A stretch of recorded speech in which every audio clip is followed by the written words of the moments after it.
Hi, it's Luke from the Leicester Property Blog and Knightsbridge Estate Agents and Valuers, and today I'm going to be talking about how Leicester homeowners can extend their home without the need for planning permission.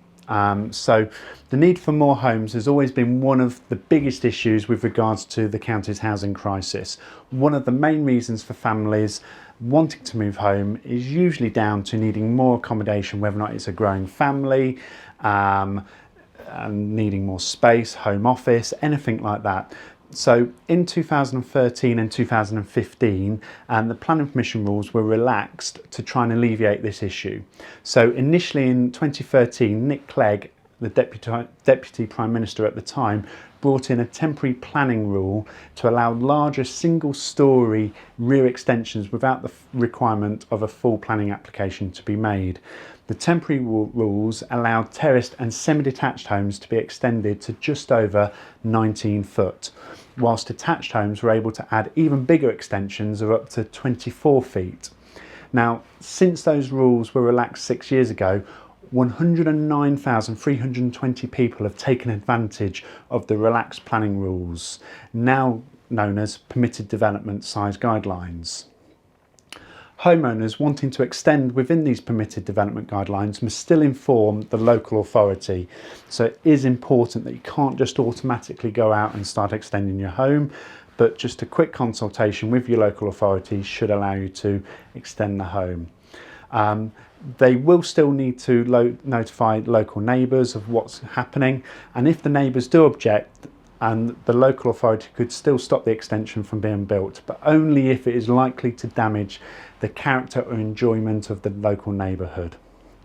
The planning process exists for a reason, and whilst these relaxed planning rules are popular with property owners, it does mean local authorities have little chance to deliberate the impact of these extensions on the locality. However, 22,779 permitted developments had been refused in the same time frame, meaning 17.2% of permitted development planning applications have been refused since 2013. Now, these temporary rules have been made permanent recently as the government believe these measures will help households extend their properties without fighting through the time-consuming red tape of obtaining planning permission. The government believes this is part of a planning reform to build more households, build them better, quicker, and make the housing market work. Now, the average size of a property within the Leicester area is 844 square foot internally, 967 square feet externally, whilst the national average, if we make a comparison, is 929 square feet internally or 1,081 square feet externally.